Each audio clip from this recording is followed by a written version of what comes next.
जय हिंद दोस्तों, मेरा नाम है एस के आनंद और आप देख रहे हैं एस के एजुकेशन यूट्यूब चैनल। दोस्तों, आज की इस वीडियो में हम आपके लिए लेकर आए हैं CDP का प्रैक्टिस सेट नंबर 4, जिसमें से टोटल 30 PYQ प्रश्न हैं, यानी कि प्रीवियस ईयर क्वेश्चन है, जो कि इस बार के परीक्षा की दृष्टि से काफ़ी ज़्यादा इंपॉर्टेंट रहने वाले हैं। क्योंकि हमेशा हर बार या तो क्वेश्चन सीधा रिपीट होता है या तो फिर क्वेश्चन का पैटर्न CTET में हमेशा पैटर्न रिपीट होता ही होता है, नया यहाँ पे कुछ नहीं आता। ठीक है, लगभग 70 से 80% आपका हर साल का पुराने प्रैक्टिस सेट से पेपर उठाए जाते हैं। प्रैक्टिस सेट के जो ये प्रीवियस ईयर क्वेश्चन होते हैं वहाँ से क्वेश्चन उठाए जाते हैं। ठीक है, तो यहाँ पर जो इंपॉर्टेंट प्रश्न है प्रीवियस ईयर क्वेश्चनों के, वो हम आपके लिए लेकर आए हैं। तो प्रत्येक प्रश्न का आंसर आप नीचे कमेंट करेंगे। टोटल 30 में से आपको कितने अंक मिले वो आप नीचे कमेंट करेंगे, और वीडियो कैसी लगी ये लिखना नहीं भूलेंगे। ठीक है, और अन्य सब्जेक्ट की प्रैक्टिस सेट देखने के लिए चैनल को सब्सक्राइब करिएगा। तो चलिए देखते हैं आज की वीडियो का पहला प्रश्न। कह रहा है, विकास की दिशा शीर्षगामी का सिद्धांत क्या कहलाता है? तो क्या सिर से पैर की ओर होता है, विकास सिर से पैर की ओर होता है, या फिर ऑप्शन ए देखिए, फिर से देखिएगा, विकास पैर से सिर की ओर होता है, या विकास सिर से पैर की ओर होता है, या पैर या केंद्र से बाहर की ओर होता है, या फिर विकास बाहर से केंद्र की ओर होता है। तो देखिए, जो बच्चे का विकास होता है, डेवलपमेंट होता है, वो होता है सिर से पैर की ओर। यानी कि जब बच्चा छोटा होता है तो ना अपने हाथ से कुछ कर पाता है, ना पैर से, ना सर से। ठीक है, लेकिन धीरे धीरे क्या करता है, सबसे पहले वो क्या संभालता है, अपना सर संभालता है। सबसे पहले क्या बैठना सीखता है, तो सबसे पहले वो अपना सर को संभालता है। सर संभालने के बाद में फिर वो जाके सबसे बाद में पैरों पर खड़ा होकर चलना सीखता है। तो इसलिए शीर्षगामी होता है, यानी सिर से पैर की ओर होता है। ठीक है, नेक्स्ट क्वेश्चन, समाजीकरण का प्राथमिक कारक क्या है? यानी कि प्राथमिक कारक क्या है समाजीकरण का? तो क्या आपका विद्यालय है, सरकार है, परिवार है, या फिर आपका मीडिया है? तो यहाँ पर प्राइमरी पूछा है, समाजीकरण का जो है प्राइमरी कारक या प्राथमिक कारक, तो हमेशा ध्यान दीजिएगा परिवार होगा। समाजीकरण का जो बच्चे का समाजीकरण कहाँ से स्टार्ट होगा?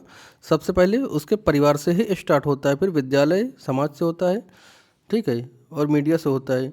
अच्छा, यहाँ पर पुस्तक से एक पूछता है कि पुस्तकालय में समाजीकरण होता है नहीं होता? तो निष्क्रिय समाजीकरण पुस्तकालय से होता है। ठीक है, नेक्स्ट क्वेश्चन है, जीन पियाजे के अनुसार संज्ञानात्मक विकास की किस अवस्था में बच्चे वस्त स्थायित्व का गुण प्रदर्शित करते हैं?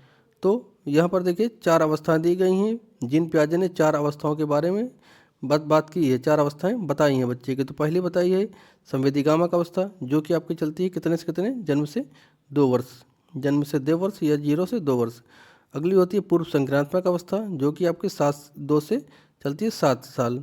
और ये मूर्त संक्रांत्मक अवस्था, ये चलती है 7 से आपकी 11 वर्ष। अगली आपकी डी है औपचारिक संक्रांत्मक अवस्था, ये चलती है आपकी 11 से 15 वर्ष लगभग। ठीक है, तो जो यहाँ पर पूछा है वस्तु स्थायित्व यानी कि ऑब्जेक्ट परमानेंस का गुण यहाँ पर आएगा बच्चे में कब?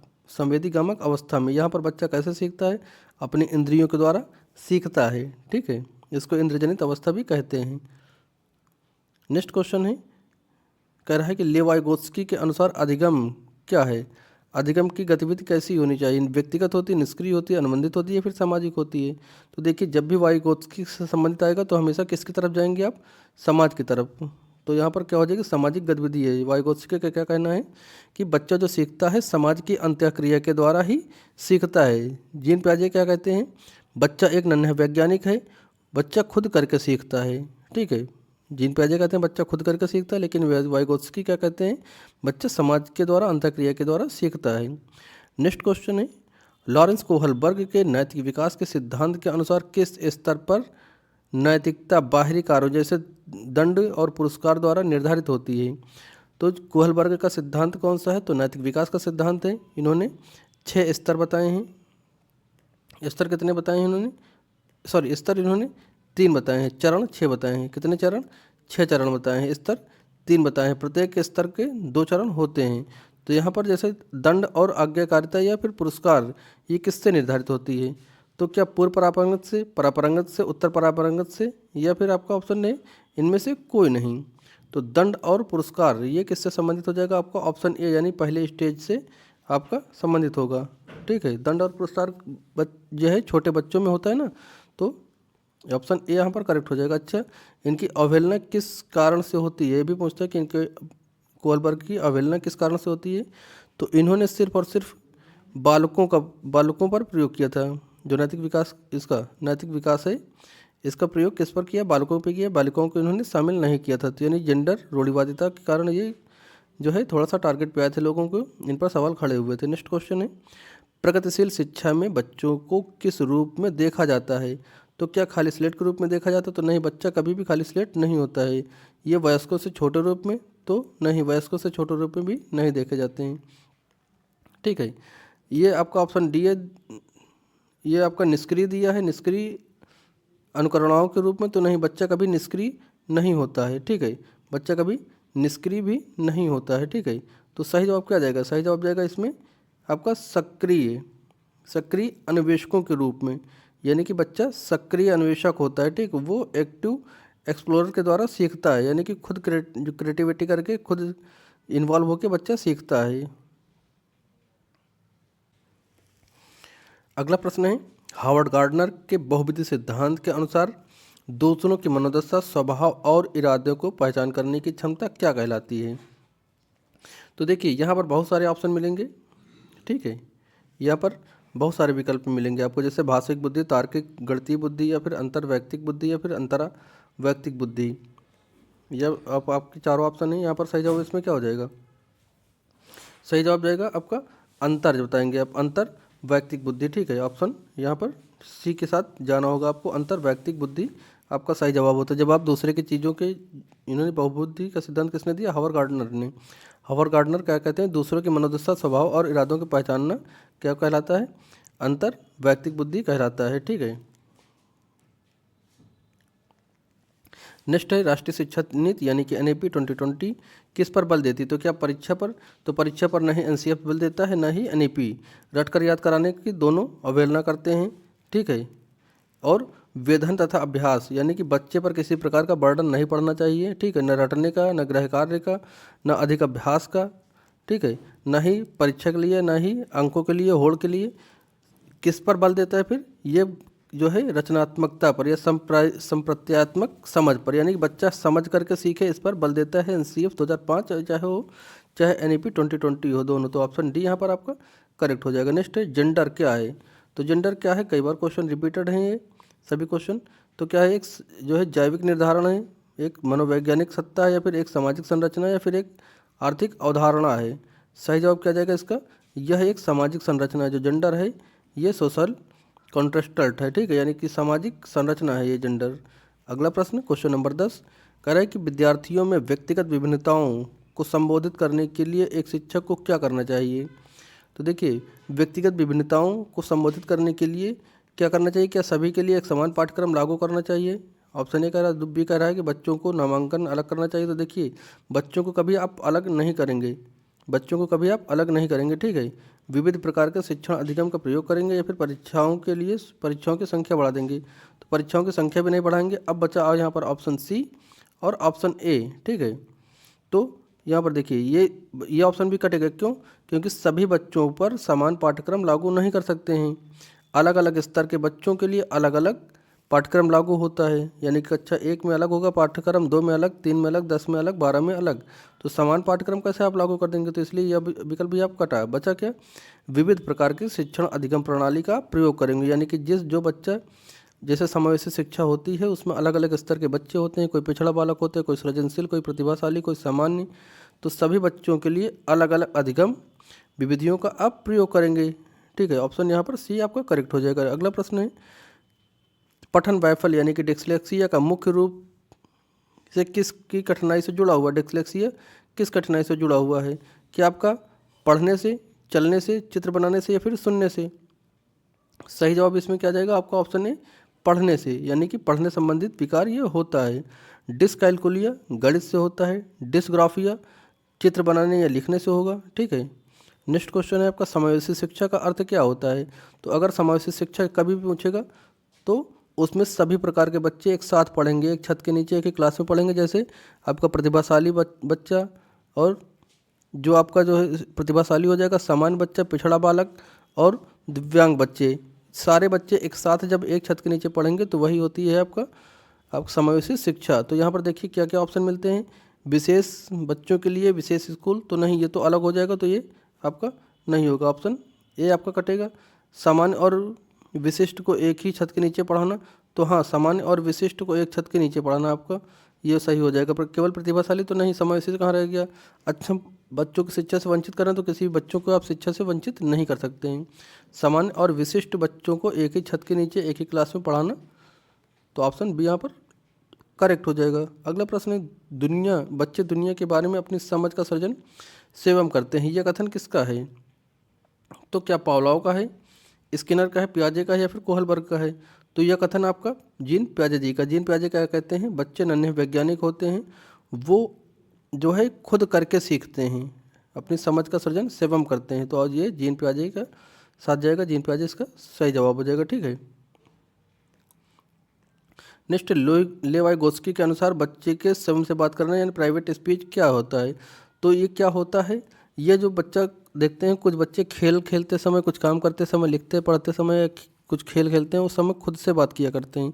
जब वो खुद से बात करते हैं तो वह एक तरह की व्यक्तिगत वार्ता होती है, यानी कि प्राइवेट स्पीच होती है। वो उस वार्ता के द्वारा खुद को कार्य करने की दिशा देते हैं। ठीक है, तो यहाँ पर देखिए कोई ऐसा ऑप्शन यहाँ पर मिल रहा है कहीं पर, क्या यह बच्चे को दर्शाता है आत्मकेंद्रित है, तो इसमें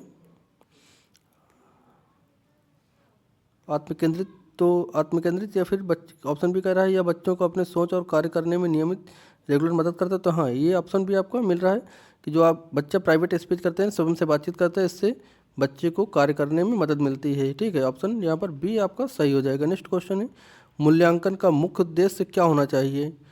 मूल्यांकन का मुख्य उद्देश्य क्या होना चाहिए। तो देखिए, मूल्यांकन जो को मुख्य उद्देश्य होना चाहिए, उसमें सीखने की कमियों को पहचानना और उनमें सुधारना होना चाहिए। बच्चों को फेल पास करना नहीं, बच्चों के बीच में तुलना नहीं, बच्चों के बीच में अंकों की होड़ नहीं, या डराना तर्क आदि से पढ़ाई कराना नहीं। बच्चे किस तरह से सीख रहे हैं, कितना सीख रहे हैं, कहाँ पर उनको कठिनाई महसूस हो रही है, कहाँ पर उनको सही सुधारा जा सकता है, तो उन चीज़ों पर ध्यान देना ही मूल्यांकन यानी कि असेसमेंट आपका कहलाता है। यहाँ पर ऑप्शन सी आपका करेक्ट हो जाएगा। अगला प्रश्न,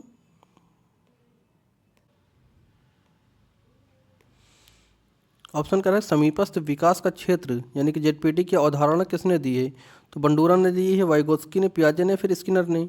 तो समीपस्थ विकास का क्षेत्र यानी कि जेडपीटी यानी कि जोन ऑफ प्रॉक्सिमल डेवलपमेंट, ये वाइगोत्स्की का कथन है, ये मतलब वाइगोत्स्की का अवधारणा है। ये इसमें होता क्या है, इन्होंने जेडपीटी बताई है, जेडपीटी यानी समीपस्थ विकास का क्षेत्र, और एक इसके फोल्डिंग इन्होंने बताई है, इसके फोल्डिंग जो पाण मचान ढांचा, और एम क्या MKO मोर नॉलेजेबल अदर, ये सभी अवधारणाएं किसकी है, वाइगोत्स्की की हैं। तो जेडपीटी होता क्या है। ठीक है, जेडपीटी क्या होता है, तो जेडपीटी यानी कि जितना बच्चा खुद से सीख पा रहा है और जो किसी के वयस्क की हेल्प के द्वारा सीख पा रहा है, यानी कि यहाँ तक बच्चा खुद सीख पा रहा था और इतनी किसी वयस्क की हेल्प के द्वारा सीखा है।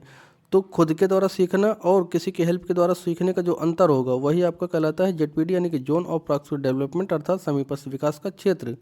तो ये आपका कहलाता है। ठीक है, इसके फोल्डिंग क्या होती है, तो इसके फोल्डिंग होती है पाण मचान ढांचे इत्यादि, इसको कई हिंदी नामों से जानते हैं आप सीधा सा। अब इसके फोल्डिंग इंग्लिश नाम जानिएगा।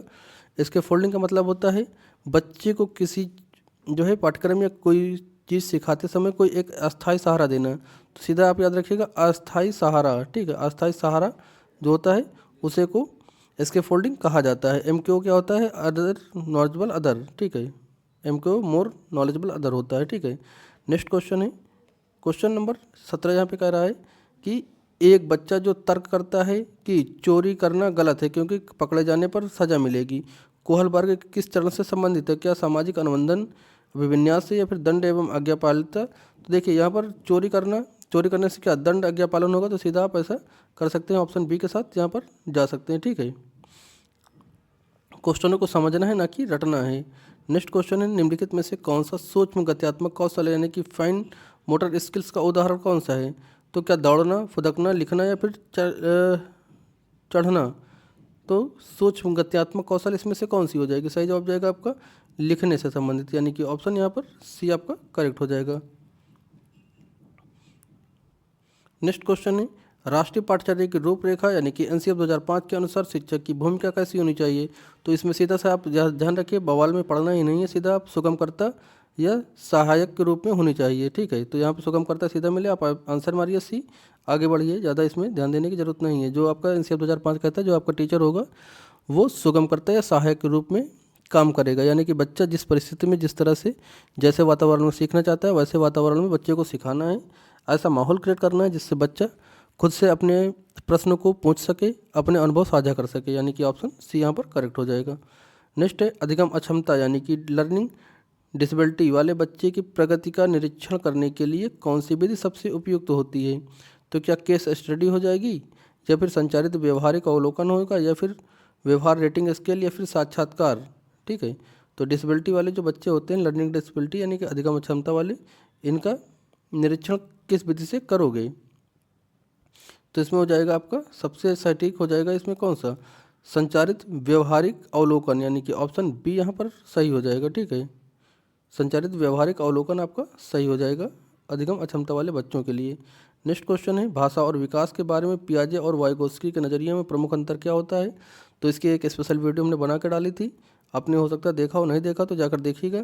पियाजे क्या कहते हैं, ऑप्शन यहाँ पे देखिएगा अलग अलग हैं।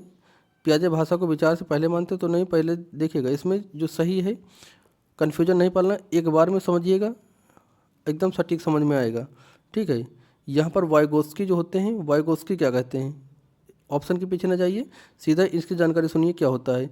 तो वाइगोत्स्की के अनुसार भाषा चिंतन को सुगम बनाती है। ठीक है, भाषा पहले आती है, चिंतन बाद में आता है, ऐसा वाइगोत्स्की का कहना है। जबकि पियाजे क्या कहते हैं, पियाजे का कहना है कि विचार जो है पहले आती है, भाषा बाद में आती है, यानी कि पियाजे विचार को पहले रखते हैं। ठीक है, तो अगर बच्चा पहले बोलना सीखता है तो क्या हो जाएगा, वाइगोत्स्की। अगर बच्चा पहले विचार करता है फिर बोलता है तो पियाजे। एक बार में समझिएगा, कन्फ्यूजन नहीं पालना है, पहले भाषा फिर विचार तो वाइगोत्स्की, पहले विचार फिर भाषा तो जीन पियाजे। ठीक है, जिस विकल्प मिले सीधा मारिएगा, आगे बढ़िएगा। नेक्स्ट क्वेश्चन है निम्नलिखित में से कौन सी संवेग यानी कि इमोशंस हैं? तो मैकडूगल ने कितने संवेग बताए हैं? 14 संवेग की बात किसने की? मैकडूगल ने, विलियम मैकडूगल ने। कितने संवेग बताए हैं? टोटल 14 बताए हैं। तो यहाँ पर क्या स्मृति है, डर है, ध्यान है, उत्तेजना है? कौन सी एक इमोशंस हैं इसमें से? ठीक है, इमोशंस क्या होते हैं? तो यहाँ पर क्या हो जाएगा, इमोशंस क्या होते हैं? ये आपका डर है, डर से पलायन होता है, ये आपका सही जवाब हो जाएगा बी। ठीक है, बाकी स्मृति इसमें से नहीं है, नहीं ध्यान, नहीं उत्तेजना। नेक्स्ट है आपका प्रतिभाशाली विद्यार्थियों के लिए निम्नलिखित में से कौन सी गतिविधि सबसे उपयुक्त है? तो प्रतिभाशाली की यहाँ पर बात की गई है, स्पेशल बात की गई प्रतिभाशाली विद्यार्थियों के लिए। तो क्या हाल ही में हुए मैच का प्रतिवेदन लिखना, या फिर दी गई अवधारणाओं को मौलिक नाटक, या फिर पाठ्यपुस्तक के सभी अभ्यासों को एक बार में हल करना, या फिर शिक्षक दिवस पर कक्षा को पढ़ाना? तो इसका सही जवाब क्या हो जाएगा? सही जवाब हो जाएगा आपका ऑप्शन बी, दी गई अवधारणाओं का मौलिक नाटक लिखना। ठीक है, दी गई अवधारणाओं का मौलिक नाटक लिखना, ये आपका जो प्रतिभाशाली बालक हैं उनकी जो है गतिविधि सबसे उपयुक्त होगी इसमें से। नेक्स्ट क्वेश्चन है कि विकास के संदर्भ में निम्न में से कौन सा कथन सत्य है? तो विकास केवल बाल्यावस्था के दौरान होता है, या बहुआयामी होता है, या फिर आपका विकास की दर सभी संस्कृतियों के लिए समान होती है, या फिर विकास केवल आनुवंशिकता पर ही निर्भर करता है? तो देखिए यहाँ पर जब विकल्प ना आ रहा हो तो एनिमेशन मेथड के साथ चलिए, यानी कि गलत विकल्प को काटना सीखिए। तो केवल वाला तो कट गया। विकास की दर सभी संस्कृतियों में समान हो सकती है? तो बिल्कुल नहीं हो सकती। विकास होता है लेकिन सभी संस्कृतियों में समान नहीं हो सकता है। ठीक है, और पहला कह रहा है केवल बाल्यावस्था में होती है, तो नहीं, केवल बाल्यावस्था में नहीं होगी। विकास हमेशा क्या होता है, मल्टी डायमेंशनल होता है, यानी कि बहुआयामी होता है। ऑप्शन हमेशा याद रखिएगा, विकास कैसा होता है, बहुआयामी, यानी कि ऑप्शन बी यहाँ पर करेक्ट हो जाएगा। नेक्स्ट क्वेश्चन सतत एवं व्यापक मूल्यांकन यानी कि सीसीई के व्यापक अर्थ क्या होता है? तो हमेशा इसमें हमने कई बार बताया है, सतत और व्यापक जहाँ पर आए पूरे ऑप्शन को पढ़ना ही नहीं, एक ऑप्शन आपको ढूंढना है कौन सा जहाँ पर शैक्षिक और सशैक्षिक दोनों चीज़ों का मूल्यांकन किया जाए, वही आपका जो है सतत एवं व्यापक मूल्यांकन हो जाएगा। यहाँ पर ऐसा ऑप्शन बी में देखिए दिख रहा है ज़्यादा, इसमें इधर उधर करने की कोई ज़रूरत नहीं है। शैक्षिक और सशैक्षिक जो है मूल्यांकन, दोनों पक्षों का मूल्यांकन किया जाता है, जिसमें बच्चे का खुद का मूल्यांकन होगा, बच्चे के सहपाठी जो होंगे उनका मूल्यांकन होगा, और टीचर का मूल्यांकन भी जो है होगा। तो इसमें 3 लोगों का मूल्यांकन होता है, सतत और व्यापक मूल्यांकन आपका यही कहलाता है। ऑप्शन बी यहाँ पर करेक्ट हो जाएगा। नेक्स्ट क्वेश्चन वंचित समूह के विद्यार्थियों को सामान्य विद्यार्थियों के साथ जोड़ना क्या कहलाता है? तो इसमें सीधा आप जानिए कि जो जिसमें सभी प्रकार के बच्चे एक साथ हो जाएं, प्रतिभाशाली, सृजनशील और पिछड़े बालक, रचनात्मक बालक, जिस और सामान्य बालक, जो जिसमें सभी बच्चे एक छत के नीचे एक ही क्लास में एक साथ पढ़ें तो होती समावेशी शिक्षा। यहाँ पर सीधा आपका ऑप्शन ए यहाँ पर मिल रहा है, क्योंकि यहाँ पर लिखा था वंचित समूह के विद्यार्थियों को विद्यार्थियों के साथ पढ़ाना, यानी कि अलग अलग तरीके के बच्चे मिल रहे हैं, सीधा समावेशी शिक्षा हो जाएगा। आपका ऑप्शन ए यहाँ पर करेक्ट हो जाएगा। नेक्स्ट क्वेश्चन, समस्या समाधान में स्मृति सहायक विधियाँ का उपयोग किस लिए किया जाता है? जो समस्या समाधान होती है उसमें स्मृति सहायक विधियों का उपयोग किस लिए किया जाता है? ठीक है, तो जानकारी के लंबे समय तक याद रखने के लिए। तो देखिए स्मृति का प्रयोग कब करते हैं, इसमें देखिए ऑप्शन और सब कटेंगे, क्यों? क्योंकि वहाँ पर याद रखने के लिए बात कही है, तो समस्या को अनदेखा करने के लिए तो नहीं, समस्या को अनदेखा आप कर नहीं सकते, तनाव बढ़ाने के लिए तो हो ही नहीं सकता, लिखने की गति के बढ़ाने से कोई मतलब नहीं है। तो जो जानकारी को लंबे समय तक याद करने के लिए, क्योंकि वहाँ पर क्या दिया है, देखिए यहाँ पर दिया है आपका स्मृति। स्मृति किससे आप क्या रिलेट करेंगे, तो याद रखना, स्मृति से क्या याद रखना, तो आप इस तरह से आंसर आप निकाल पाएंगे। ऑप्शन ए यहाँ पर आपका करेक्ट हो जाएगा। ठीक है, नेक्स्ट क्वेश्चन है 28 नंबर का रहा है कि लड़कियां गणित में कमज़ोर होती हैं, यह दर्शन क्या दर्शाता है? तो देखिए ये सीधा आप इधर उधर नहीं जाने का, ये लैंगिक रूढ़िवादिता है कि लड़कियां मैथ में कमज़ोर होती हैं या लड़के मैथ में अच्छे होते हैं, या लड़कियां गृह विज्ञान में अच्छी होती हैं, मतलब किसी स्पेशल चीज़ के बारे में बात की जाए, या जो है लड़के ही बाहर जॉब कर सकते हैं, लड़कियां घर का झाड़ू पोछा करेंगी, तो ये लैंगिक जो है रूढ़िवादिता होती है। ऑप्शन इसमें बी आपका करेक्ट हो जाएगा। नेक्स्ट है बच्चों के विकास में आनुवंशिकता और वातावरण की भूमिका के बारे में कौन सा कथन सत्य है? तो देखिए जो आपका आनुवंशिकता, जब बच्चे का डेवलपमेंट होता है, बच्चे का डेवलपमेंट यानी कि विकास के बराबर क्या होता रहता है आपका वातावरण गुणे आपका आनुवंशिकता। तो 50% जो है वातावरण का योगदान होता है, 50% आनुवंशिकता का। अगर इसमें किसी एक को जीरो कर दोगे तो विकास क्या हो जाएगा, पूरा का पूरा जीरो हो जाएगा। ठीक है, तो यहाँ पर देखिए ऑप्शन ए सीधा साफ बता रहा है कि आनुवंशिकता और वातावरण दोनों का विकास 50-50 होता है।